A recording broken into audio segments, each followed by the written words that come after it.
Rychlejc.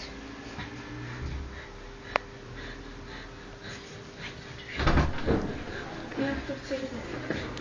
Takže to není nerušené. Vypadni. A nemusí být potichu. Ty máš tlak v hlavě už? Trošku, veď? Ne, trošku. Chceš právě pořádně, to je? No, dobrý. Ještě nic povolí. Já už jsem to dělala doma několikrát. A myslím na něco. Já se ti pak o tom starat. No, ona musí dechat. Musíš dechat.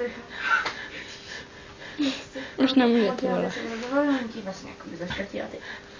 Už je to 3/4 minuty.